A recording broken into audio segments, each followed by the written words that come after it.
Halo, selamat malam saudara. Selain informasi mengenai gudang limbah plastik di Kalideres, Jakarta Barat yang terbakar, Liputan Malam edisi spesial ulang tahun yang ke-27 juga hadir dengan sejumlah informasi lainnya. Di antaranya, grup musik asal Inggris Coldplay akan tampil di Jakarta November mendatang dan perburuan tiket baru saja usai. War tiket pun berlangsung sengit.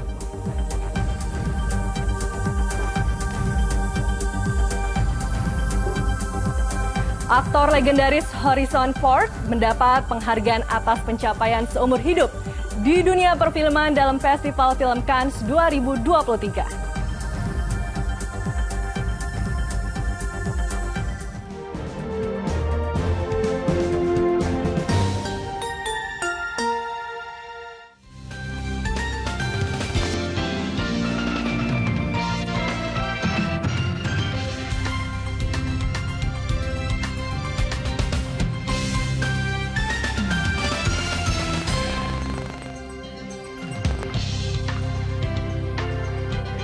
Selamat malam, inilah Liputan 6 Malam, saya Retno Pinasti.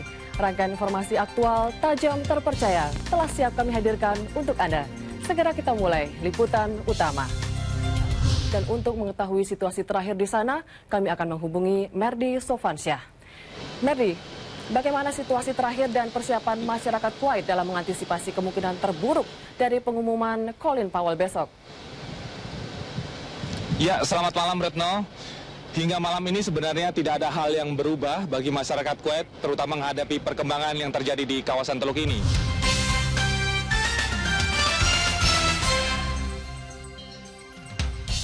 Selamat malam, sejumlah informasi aktual sepanjang hari ini akan segera kami hadirkan menemani istirahat Anda. Bersama saya, Tasya Lyudmila, Anda menyaksikan Liputan 6 Malam. Anda kembali di Liputan 6 Malam, Saudara. Sejumlah polisi dan anggota Satpol PP akhirnya membubarkan paksa unjuk rasa warga Rawasari yang bertahan di depan apartemen Green Pramuka Residence Jakarta Pusat.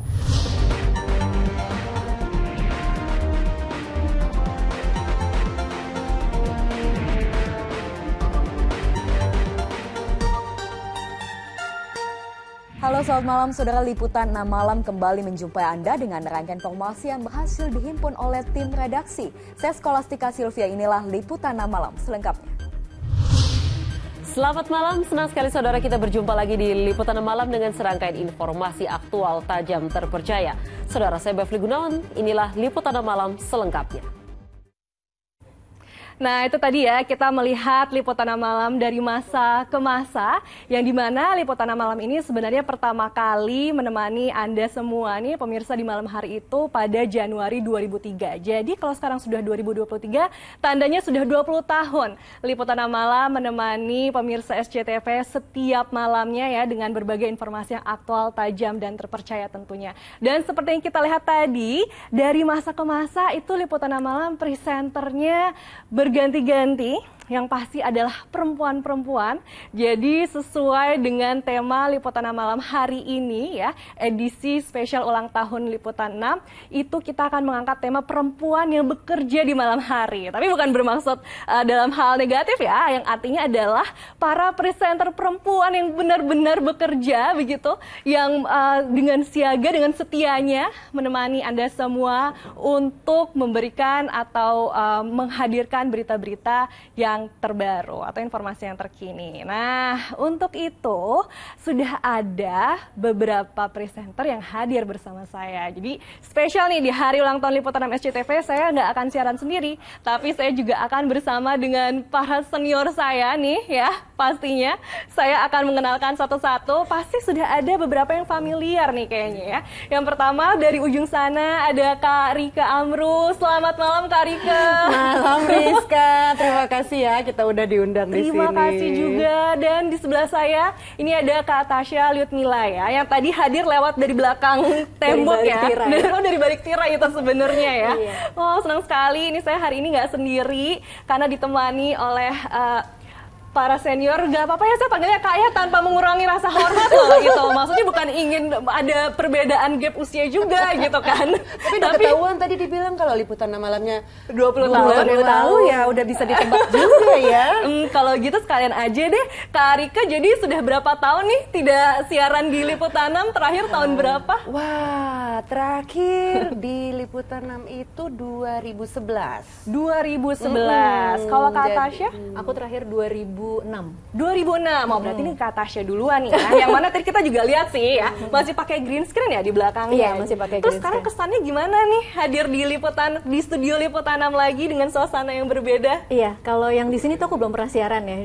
Jadi ini tempat yang baru, studionya bagus banget, udah jauh lebih keren lah, berasa banget bedanya di tahun 2006 dengan 2023 saat ini.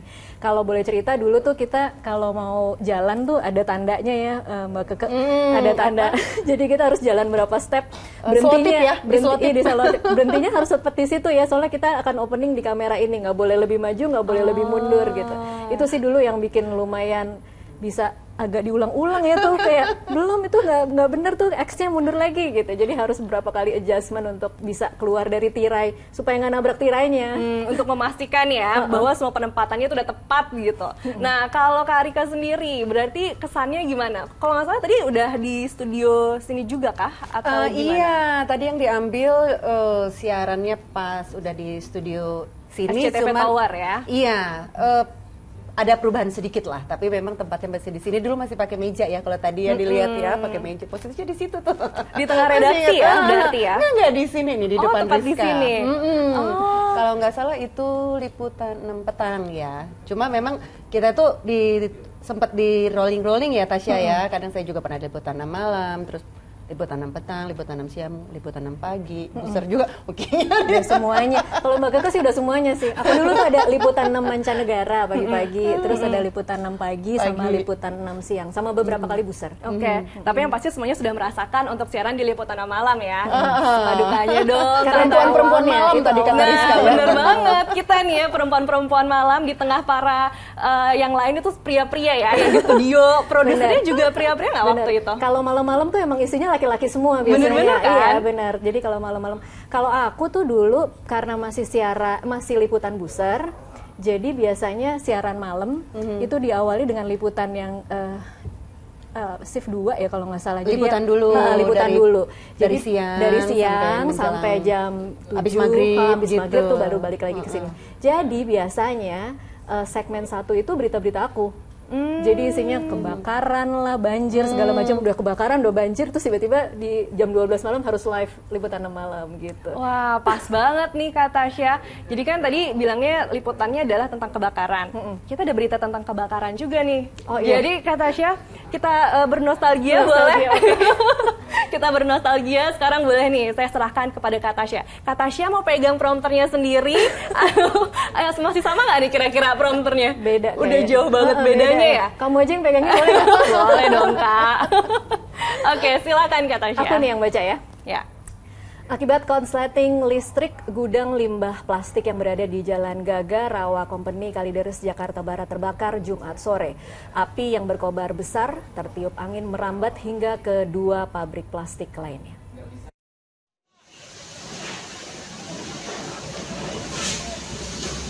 Kobaran api disertai asap tebal menerjang wilayah pergudangan dan pabrik di Jakarta Barat Jumat sore. Api melalap sebuah gudang limbah plastik yang berada di Jalan Gaga Rawa Company, Kamal, Kalideres, Jakarta Barat. Banyaknya material yang mudah terbakar serta tiupan angin kencang membuat api dengan cepat membesar dan merembet ke 2 pabrik plastik di sekitarnya.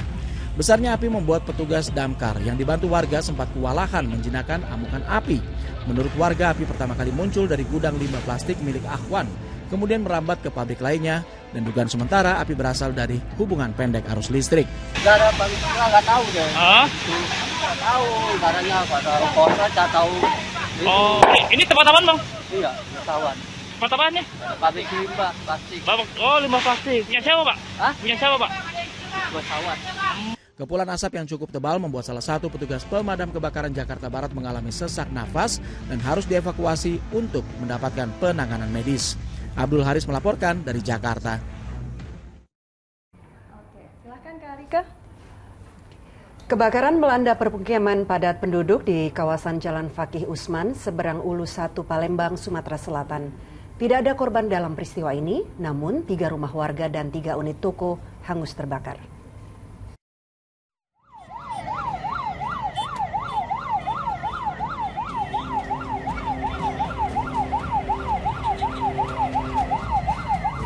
Petugas dibantu warga berjibaku memadamkan api yang muncul dari salah satu bangunan di kawasan Jalan Fakih Usman, seberang Ulu 1, Palembang, Jumat petang. Api yang dengan cepat membesar dan merembet ke bangunan di sekitarnya membuat warga panik.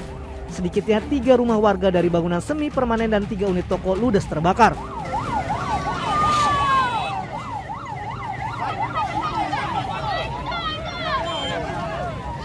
Belum diketahui penyebab kebakaran kali ini karena rumah yang terbakar dalam kondisi kosong. Menurut warga, api pertama kali terlihat dari lantai 2 sebuah rumah panggung. Api yang dengan cepat membesar membuat warga tidak sempat menyelamatkan barang-barang milik mereka. Kami di bawah. Tahu apinya besar. Dan di bawah situ ada punya situ yang motor kosong memang udah kebuang. Pakai uang. Sumber api tadi yang kosong itu ya, sumber api itu. Yang kosong itu.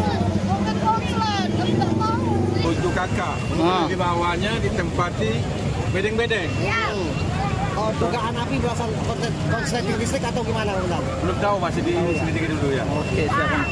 Api akhirnya bisa dipadamkan setelah petugas menerjunkan 8 unit mobil damkar milik pemerintah Kota Palembang ke lokasi kebakaran. Dedi Irwansyah melaporkan dari Kota Palembang, Sumatera Selatan. Ya, itu tadi adalah 2 berita kebakaran ya, yang memang itu menjadi sebenarnya salah satu ciri khas dari liputan malam juga nih ya, yaitu peristiwa-peristiwa yang ibaratnya peristiwa-peristiwa keras lah ya, yang dimana ini juga peristiwa yang terjadi dari siang hari, dari siang, sore, hingga malam hari gitu. Dan ini menjadi ciri khas dari liputan malam begitu. Kira-kira sama juga nggak sih Kak? Waktu Kak Rike mungkin pas lagi siaran liputan malam, berita-berita yang dihadirkan juga peristiwa-peristiwa seperti ini kah? Atau ada berita unggulan lainnya? Beragam sih sebetulnya, karena memang kalau liputan malam itu kan udah program terakhir ya, jadi sebetulnya menjadi bagian wrap up lah dari peristiwa sepanjang hari gitu. Jadi kalau misalnya ada peristiwa di pagi hari, terus kemudian ada perkembangannya di siang atau sore hari, atau ada kumpulan-kumpulan berita lain yang serupa atau mirip, nah itu digabungkan, disatukan menjadi sebuah paket liputan yang lebih lengkap di liputan malam. Betul banget. Jadi kalau orang yang mungkin sebagian orang nggak di rumah ya, atau mungkin di kantor, di sekolah atau tempat lain yang nggak sempat nonton liputan pagi, siang, petang gitu kan. Nah malam udah di rumah gitu, bisa santai nonton. Bener banget. Jadi itu semua terangkum gitu ya di liputan malam. Nah kalau liputan malam zamannya Kak Tasya tuh jam berapa tuh? Kayaknya tadi ada cerita menarik juga ya. Iya, zaman aku itu sebenarnya masih live jam 12 malam. Kadang-kadang kegeser kalau ada bola. Kalau ada live bola, terus ada perpanjangan waktu ya kita tunggulah sampai bola itu selesai. Bisa jam 1, bisa jam setengah 2 gitu, bisa malam banget, tapi tetap live. Prinsipnya memang karena ingin selalu dapat di segmen 1 itu berita terbaru yang ada di meja redaksi yang bisa kita hadirkan gitu. Meskipun memang ada wrap up-nya juga ya dari sepanjang hari. Ya, jadi memang benar-benar peristiwa-peristiwa yang terjadi pada hari itu ada di malam hari. Dan ini tandanya kita semua sama-sama perempuan malam ya, intinya ya. Nanti kita kan ngobrol-ngobrol lagi tentang gimana sih suka dukanya menjadi perempuan malam, meskipun kayak pasti banyak sukanya juga lah ya. Banyak sukanya. Makanya ini diundang ke sini jadi kayak nostalgia ya. Nostalgia banget. Kayak diajak kembali ke rumah lama. Iya, aduh. Kalau gitu kita nanti masih akan ngobrol-ngobrol ya tentang nostalgia bersama. Tapi selanjutnya saya akan juga menghadirkan informasi grup musik asal Inggris Coldplay akan tampil di Jakarta November mendatang dan perburuan tiket baru saja usai. Seperti apa sengitnya war tiket? Selengkapnya usai jeda.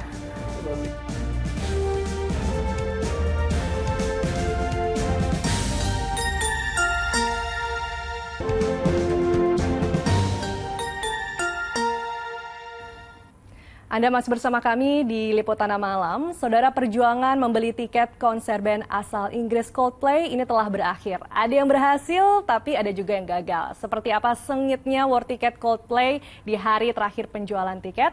Berikut laporan reporter SCTV Auriga Agustina dan juru kamera Sri Indro. Look at the star, look how they shine for you, and everything you do, and they were all yellow. Nah, itu pasti udah nggak asing ya sama lagu itu. Itu adalah salah satu lagu hits dari band Coldplay yang tentunya jadi penyemangat para fans-fans Coldplay pada hari ini untuk melakukan war tiket. Jadi gimana? Udah pada siap belum? Siap! Let's go! Semua sudah bersiap di depan layar komputer sejak pagi. Para penggemar mengadu keberuntungannya untuk mendapatkan tiket konser band Coldplay di salah satu warnet di Tanjung Duren, Jakarta Barat. Saat jam 10.10 pagi tiba, persaingan sengit dimulai. Tak berselang lama, sudah ada yang bernasib mujur. Gila, mantep. Here we go! Sudah pasti senang bukan kepalang. Tiket konser band Coldplay di Jakarta telah dalam genggaman. Hari ini dapat 4 tiket festival Coldplay Here We Go. Here we go. Ada juga penggemar Coldplay yang cuma bisa pasrah karena upaya war tiket tak membuahkan hasil. Meski begitu, tetap tak akan tergoda oleh calo yang meraup keuntungan sendiri. Kalau di calo kayaknya enggak, karena kan kalau di calo biasanya harganya itu naiknya berkali-kali lipat kan, nggak wajar. Soalnya kayak yang pengen nonton sendiri itu jadi bisa nggak dapet, tapi malah calo yang dapet dan mereka jual dengan harga yang tinggi juga kan. Iya. Ada rencana nggak untuk calo aja dia kan? Aku enggak sih, kalau saat ini sih enggak. Band asal Inggris Coldplay akan menggelar konser di Gelora Bung Karno, Jakarta pada 15 November mendatang. Penjualan tiket sudah dilakukan sejak 17 Mei dan berakhir pada 19 Mei. Adapun harga tiket resmi dari promotor sekitar Rp800.000 hingga Rp11 juta. Dan seluruh tiket sudah ludes terjual.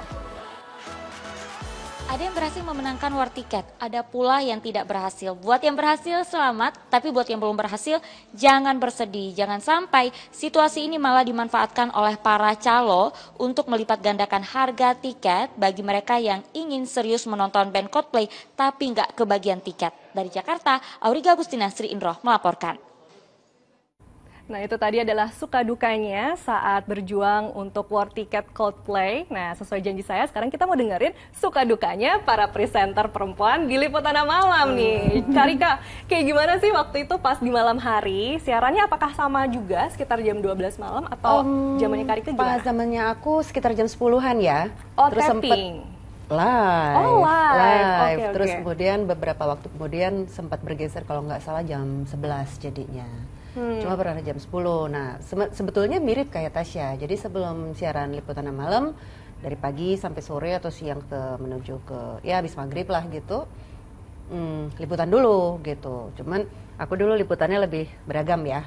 Pokoknya ya tergantung koordinator liputan kan. Ya mulai dari liputan ekonomi, bisa politik, terus bisa liputan sosmas juga, sosial kemasyarakatan gitu.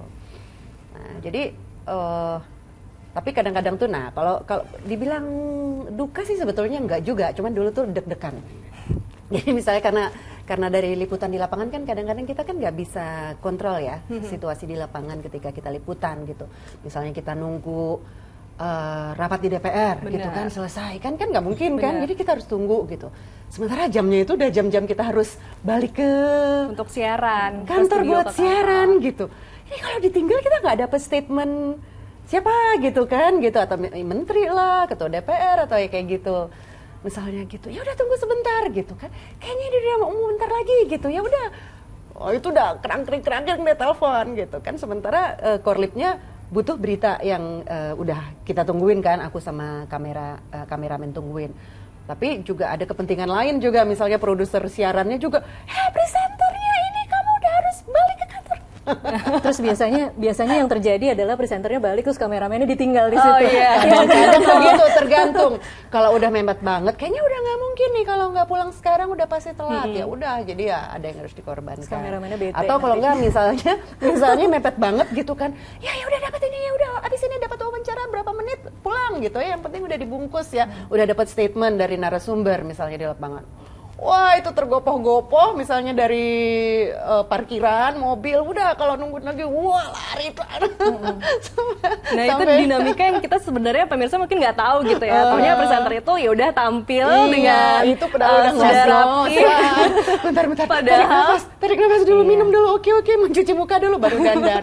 Dan kita baru terlihat fresh gitu ya. Padahal mah lagi liputan juga kita kumel gitu kan, gerah dan sebagainya. Udah lengket dengan segala macam keringat dan bener banget, debu-debu jalanan.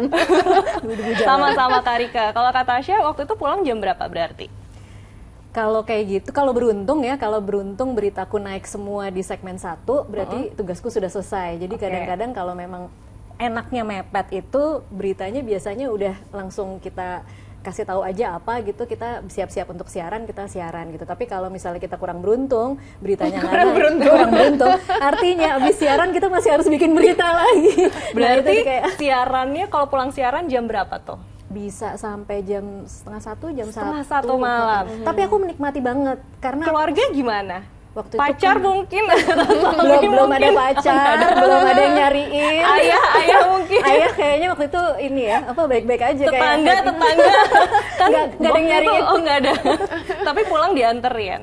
Ada, diantarkan dari kantor kan diantarkan. Kalau untuk pulang malam kita ada shift yang mobil yang untuk ngantarkan waktu itu. Kalau udah di atas jam 10 malam ya, biasanya jam berapa ya? Iya, ditungguin kok waktu itu. Jadi kita lumayan aman untuk pulang.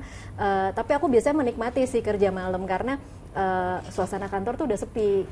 Sama ya kan? lagi. Udah sepi kan ya, Iya, terus bener. jadi kayak nggak banyak orang, terus udah gitu kita bisa lebih kenal satu persatu orang-orang gitu. Kadang-kadang pesen makanan malam, ngemil-ngemil malam, itu kayaknya nikmatnya siaran malam tuh itu ya. Jadi lebih leluasa ya. Terus pulangnya nggak macet. Ya. Pulangnya iya, itu paling bener penting. banget. Itu Nah paling ini penting. obrolannya makin seru. Nanti kita akan sambung lagi ya. Kak Masih Tasya dan disambung. juga Kak Rika. Nanti kita akan sambung. Jadi perempuan malam Karena lagi. di liputan malam kali ini itu ada yang namanya liputan khusus, di mana liputan khusus ini menjadi andalan atau menjadi salah satu unggulan buat liputan malam. Apa itu? Ini adalah Siaga.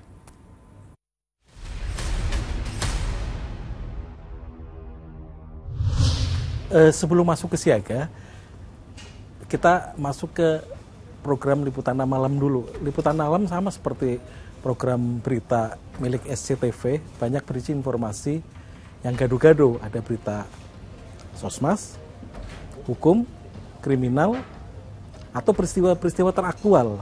Selama ini kita hanya punya program yang agak khusus, Jendela Dunia, berita-berita mancanegara. Nah, kita diminta bikin sesuatu yang beda. Satu, saya berpikir halayak Liputan Malam memiliki concern terhadap visual, gambar-gambar yang unik, menarik, dan mungkin agak heroik. Nah, berangkat dari ide itu, saya kemudian berdiskusi dengan teman-teman untuk membuat format yang kira-kira ala Liputan Malam banget, tidak terlalu berat, tapi ada sisi idealismenya.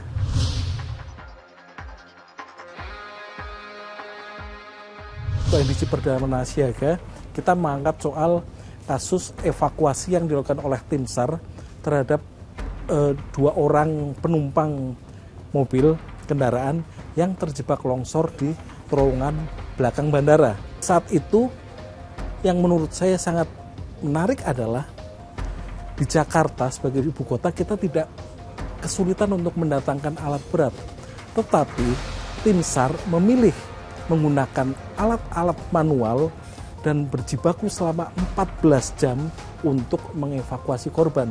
Tentunya mereka ketika memutuskan melakukan itu ada pilihan-pilihan secara saintis. Jika mendatangkan alat berat, sangat mungkin getaran dari alat tersebut membuat longsoran menimpa korban yang sangat berbahaya untuk mereka. Kejadian evakuasi dilakukan pada malam hari, yang kedua suasana hujan. Tentu bukan hal yang mudah bagi para relawan untuk melakukannya. Kita lihat ada sisi emosional, ada sisi heroik, ada sisi kesabaran mereka untuk mengevakuasi para korban. Kita menyoroti bagaimana para relawan bekerja untuk menyelamatkan orang lain dan bagaimana mereka memanfaatkan sains untuk memilih dampak yang paling kecil bagi keselamatan kedua korban.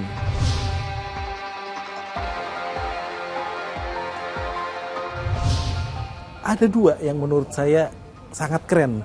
Gempa dahsyat Turki yang menelan puluhan ribu korban. Indonesia mengirim 2 tim besar. Yang pertama adalah tim medis yang bertugas memberi layanan medis atau kesehatan kepada para korban. Bahkan mereka mendirikan rumah sakit lapangan. Yang kedua, INASAR atau Indonesian Rescue and SAR. Mereka bertugas mengevakuasi puluhan korban akibat gempa dahsyat tersebut. Yang menjadi tantangan bagi para relawan adalah suhu di Turki minus 4 derajat Celcius. Bahkan saat melakukan live report, reporter kami sempat merasakan goncangan gempa yang cukup besar.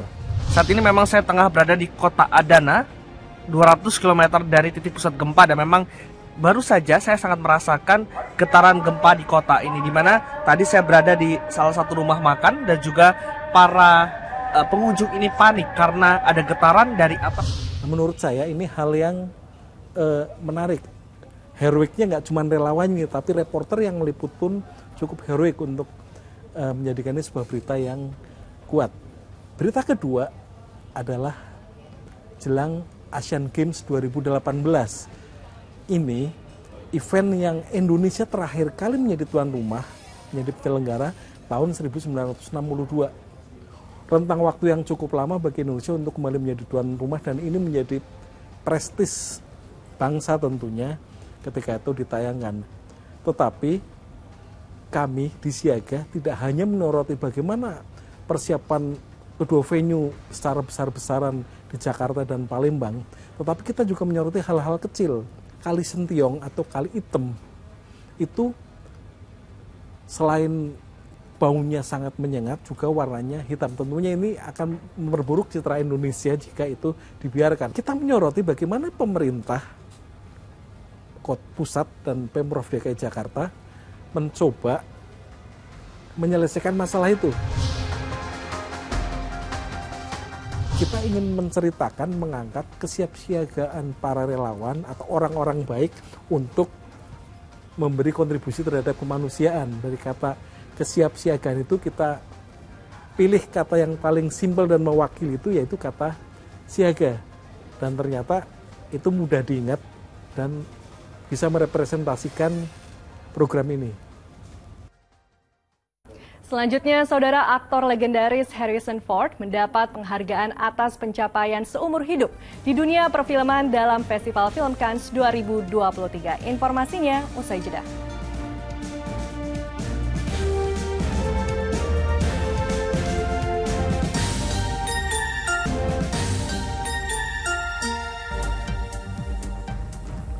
Ya, terima kasih Anda masih bersama kami di Liputana Malam, dan seperti yang saya sebutkan tadi, Liputana Malam ini memang menghadirkan peristiwa-peristiwa terkini, tapi juga ada beberapa liputan khusus atau paket khusus ya yang hanya hadir di Liputana Malam. Boleh kita flashback tadi pas aku dengar ada juga ya paket-paket khusus. Apa tuh Kak Tasya? Kalau waktu zaman aku tuh ada, jadi di bagian akhir Liputana Malam ada Indonesia 60 detik. Jadi dalam 60 detik itu kita rangkum highlight berita hari itu dari Indonesia, dan ada dunia 60 detik itu juga dari mancanegara, highlight dari berita-berita hari itu. Oke, kalau Kak Rika masih sama? Masih.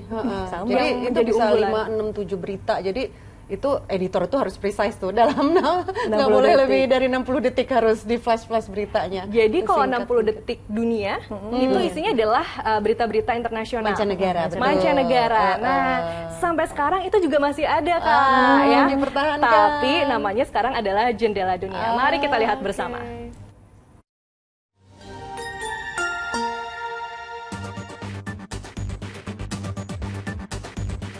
Lagi dan lagi kasus penembakan terjadi di Amerika Serikat, tepatnya di kota Moraine, negara bagian Ohio. Seorang pria dilaporkan tewas dan korban kedua adalah seorang wanita yang terluka parah dan dalam kondisi kritis. Polisi menyatakan pelaku adalah seorang pria yang akhirnya menembak dirinya sendiri. Pelaku juga kini berada dalam perawatan rumah sakit.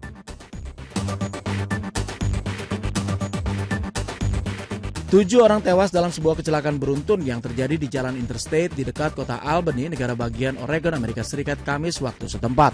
Menurut polisi, kecelakaan maut ini terjadi Kamis siang yang melibatkan 2 buah truk serta mobil penumpang.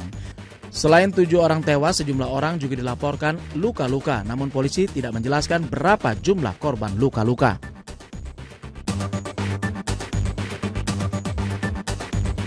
Korban tewas dampak dari badai Mocha yang melanda negara bagian Rakhine, Myanmar dilaporkan kini mencapai 145 jiwa dan 117 diantaranya adalah warga Muslim Rohingya. Jumat siang kerusakan di kota Sittwe yang terjadi pasca badai masih terlihat. Melihat kerusakan yang terjadi, sebelumnya sempat dikabarkan bahwa korban tewas mencapai lebih dari 400 orang. Namun ternyata jumlah tersebut adalah jumlah korban yang dinyatakan hilang. Selain melanda negara bagian Rakhine, badai Mocha juga melanda sejumlah kawasan lain di Myanmar.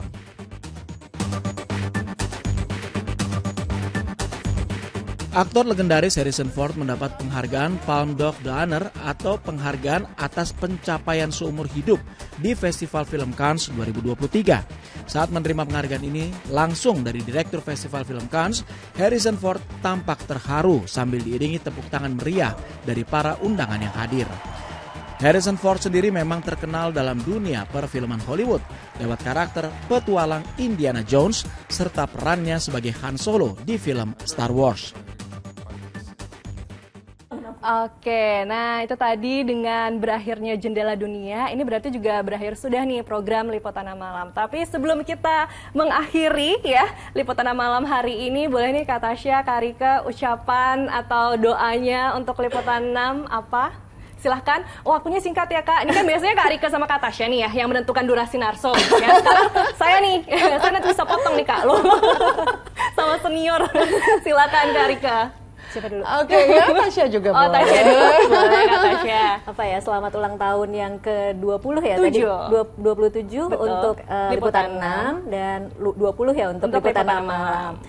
Mudah-mudahan Liputan 6 malam terus ada. Yes. Ya, itu penting ya, harus terus ada. Makin seru berita-beritanya, memang bisa jadi acuan untuk pemirsa mengetahui seluruh berita baik di dalam negeri maupun di luar negeri dalam satu hari. Baik, silakan Kak Rika. Iya, doanya mirip dengan Tasya, berharap semoga berita-berita yang dihasilkan oleh para jurnalis-jurnalis yang andal dan kredibel, kan seperti slogannya Liputan 6 Malam ya, masih aktual, tajam, terpercaya. Betul sekali. Iya, apalagi kita sekarang di dunia yang informasi itu berlimpah, kadang-kadang juga bingung antara informasi yang terpercaya dan informasi yang hoax gitu. Jadi berharap ya Liputan 6 itu tetap mengisi dan memberikan warna yang informasi terkini lah ya. Informasi terkini dan terpercaya tadi. Baik, kalau begitu terima kasih banyak ya Kak Tasya, Kak Rika. Sama-sama. Sudah hadir ke Liputana Malam. Dengan demikian berakhir sudah Liputana Malam. Saya Rizka Andalina dan saya Tasya Litmila. Saya Rika Amrul. Pamit undur diri, sampai jumpa dan salam SCTV.